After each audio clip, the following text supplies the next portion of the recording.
Assalamualaikum warahmatullahi wabarakatuh. Di sini kami akan mempresentasikan tentang serial port mata kuliah Elektronika Dasar.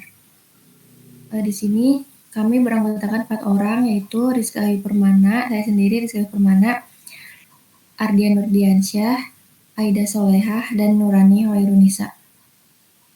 Yang pertama itu ada serial port konektor DB9.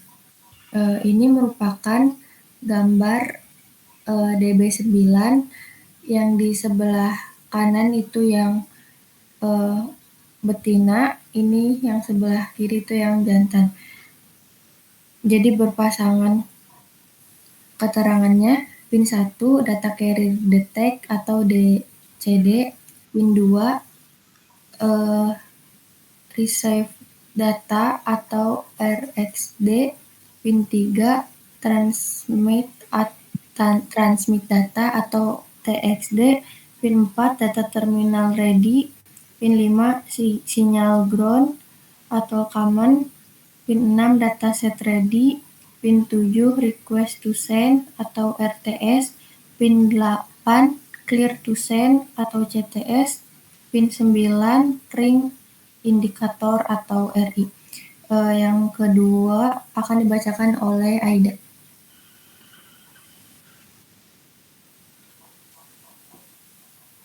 Yang kedua ada peralatan komunikasi serial. Peralatan port serial. Device pada serial port dibagi menjadi dua kelompok, yaitu Data Communication Equipment atau DCE dan Data Terminal Equipment atau DTE. Contoh dari DCE ialah modem, plotter, scanner, dan lain-lain. Sedangkan contoh dari DTE ialah terminal di komputer. Selanjutnya akan dijelaskan oleh Nurani. Selanjutnya di sini ada spesifikasi elektronik dari serial port merujuk pada Electronic Industry Association. Yang pertama ada space. Logika 0 ialah tegangan antara plus 3 hingga plus 25 V. Yang kedua ada Mach. Logika 1 ialah tegangan antara min 3 hingga min 25 V. Yang ketiga daerah antara plus 3 V hingga minus 3 V tidak didefinisikan atau tidak terpakai. Yang keempat, tegangan open circuit tidak boleh melebihi 25 V kali 25 V kali 5 arus hubungan singkat tidak boleh melebihi membutuhkan port sebagai saluran data.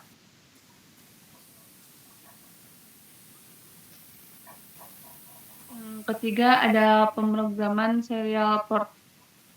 Akan dibacakan oleh Ardian.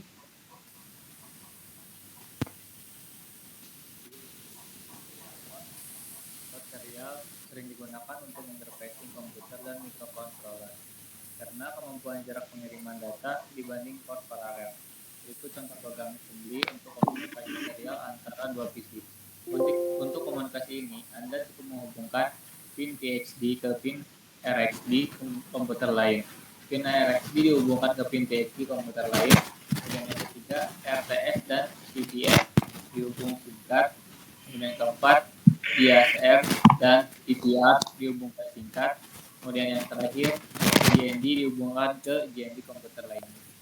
Bila Anda dibandingkan cara komunikasi yang dilakukan secara paralel dengan cara komunikasi yang dilakukan secara serial, maka masing-masing akan memiliki keuntungan dan kelebihan yang tersendiri. Komunikasi yang dilakukan secara serial mempunyai keuntungan dari sisi pengkabelan, karena hanya memerlukan 3 buah kabel TX, RX, dan ground.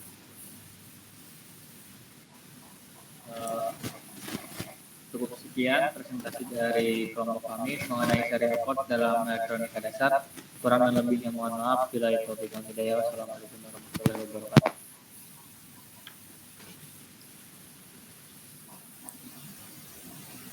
Aida.